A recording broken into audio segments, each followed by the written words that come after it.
The nuclear thumb theory.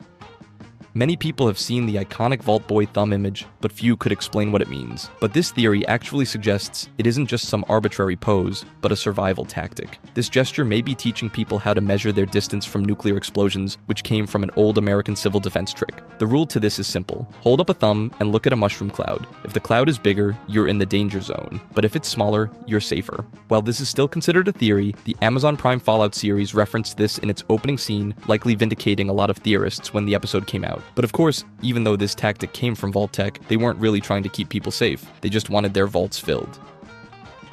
Vaults in biblical Psalms. Some fans believe the vault numbers in Fallout secretly connect to the Book of Psalms, rather than being just random numbers. Vault 101 ties to Psalm 101, so on and so forth. And the meanings for each vault line up disturbingly well. For example, Psalm 101 speaks about keeping one's home pure and avoiding wickedness. This echoes Vault 101's closed-door policy and the overseer's obsession with keeping the vault uncorrupted by the outside world. Psalm 111, on the other hand, praises righteousness and eternal works of God, mirroring Vault 111's false promise of preservation through a fake cryogenic experiment. This means that Vault Tech, or honestly maybe Bethesda, deliberately drew from these verses to give the vault numbers deeper significance. Aliens caused the Great War.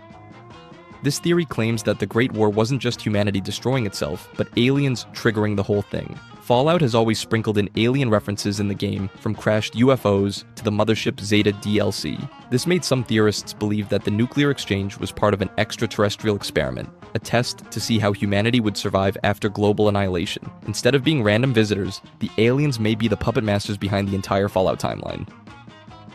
The sole survivor isn't human. The player character in Fallout 4 might actually be a robot, according to this theory. It claims that Nate or Nora is actually a synth built by the Institute, and while that might sound like a ridiculous premise at first, the evidence is really convincing. Firstly, they're the only people to survive those cryopods in Vault 111 after 200 years of being frozen. Everyone else died, but somehow they walked out perfectly fine. Secondly, and probably the most compelling evidence of all, is that they can operate the VATS targeting system, a combat assistance program that slows down time and highlights enemy weak points, all without ever putting on a Pip-Boy. This is highly unusual because real humans need the device to slow down time and mark enemies, but synths have that tech built right into their synthetic brains. And if you think about it, this theory makes even more sense when you realize that the Institute was already building advanced robots even before the bombs fell, so creating a pre-war android wouldn't be outside the realm of possibility. And let's be real, with the shady stuff that the Institute was doing, it's not hard to imagine that the sole survivor himself is a synth. Mannequins from Fallout 4 are alive. Scattered around Fallout 4, the mannequins might be more than just props. Some fans actually think they're alive, maybe even a kind of synth. They often appear in creepy setups, around skeletons, posed mid-scene, or staged like they had just caused a death. This led to some players even claiming that they move when unobserved. While this is just a theory, it's heavily implied in the game that these things are more than what they're letting on. For example, in Far Harbor, a captain's note mentions strange noises from a mannequin shipment, further supporting the theory that maybe they're actually alive. Mannequins are everywhere in the game, ignored by most, and they look harmless, which only makes them perfect spies for the Institute. Fallout 4 and Skyrim share a universe. The worlds of Fallout and Elder Scrolls might be the same place, separated by thousands of years. This theory suggests that Nirn, the fantasy world of Skyrim, eventually becomes the post-apocalyptic Earth of Fallout, and the evidence comes from Fallout 4's experimental plant specimen. This glowing musical plant looks almost identical to Nirnroot from Skyrim, even down to the distinctive chiming sound it makes when the player gets close. The name Nirnroot comes from the name Nirn itself, so finding it in the Commonwealth suggests a direct connection between the two worlds. While Bethesda loves dropping Easter eggs between their franchises, like the sweet rolls that appear in both games, people can't help but think it's more than just a company being playful, which is why this theory exists, suggesting that after thousands of years, Nirn's magic faded away and technology eventually took over. Legate Lanius' story isn't real.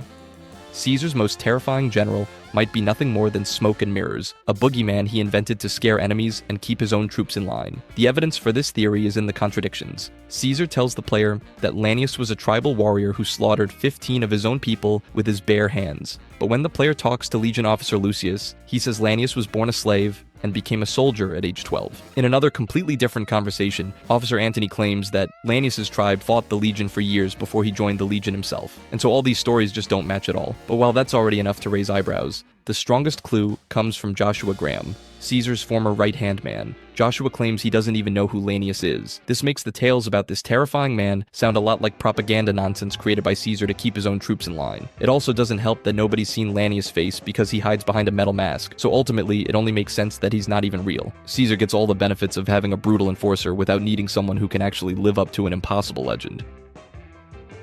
Father has secretly begun to doubt the Institute. Sean's decision to release the sole survivor might have been his way of putting the Institute on trial. This theory suggests that Father was having serious doubts about his life's work and used his surviving parent as the ultimate test whether the organization deserved to continue. That's because Father is dying of cancer and knows his time is about to run out, and so near the end, he questions whether the Institute's experiments, synth treatment, and control of the Commonwealth were grave mistakes. But the thing is, he can't just end it all based on a gut feeling, so he releases the one person whose judgment he trusts completely, his surviving parent. If the sole survivor joins the Institute, Father accepts this as validation that his life's work was worth all the trouble and sacrifice. That means the organization can continue under new leadership with his blessing. But if the sole survivor rejects the Institute and chooses to destroy it, Father interprets this as the confirmation of his worst fears. In this case, Father deliberately casts himself as the villain during the final confrontation. He allows himself to die along with the organization he helped create, accepting that maybe the Commonwealth is better off without them. Mark is the mysterious stranger. This theory connects one of Fallout's most mysterious characters to a guy named Mark who gets mentioned exactly once in the entire franchise. He was part of a doomed expedition to the Mariposa military base, alongside Richard Gray, Harold, and a woman named Francine. When the four entered the facility, things went south very quickly. Francine was killed by the robots, Harold was knocked out by a crane and became a tree mutant, and Richard Gray fell into FE and became the supervillain called the Master. But what happened to Mark? Well, in the story, he was supposedly injured and got sent back, but that's all we got from his story. In all likelihood, he spent the rest of his days with survivor's guilt, unless what happened is that he was exposed to the FEV and became the mysterious stranger, like what this theory suggests. Instead of disappearing into obscurity, he gained longevity and the ability to appear and vanish across the wasteland for more than a century. The Courier is healing over time.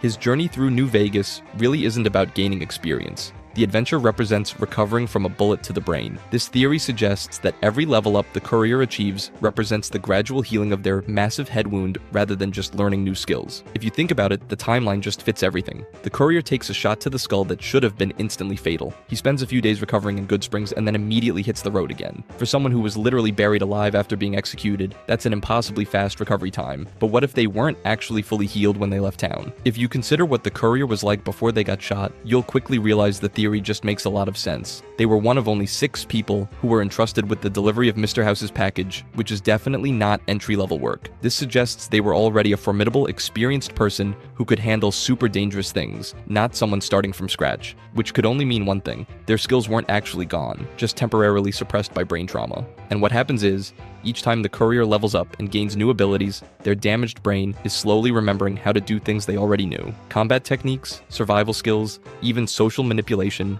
all of it was there before the bullet locked away their memory. By the end of the game, they haven't become superhuman. They've just returned to being the dangerous individual they always were. And that wraps up Fallout's craziest theories that might actually be true. Which one do you believe the most? Tell me in the comments, and don't forget to like and subscribe for more Fallout lore dives.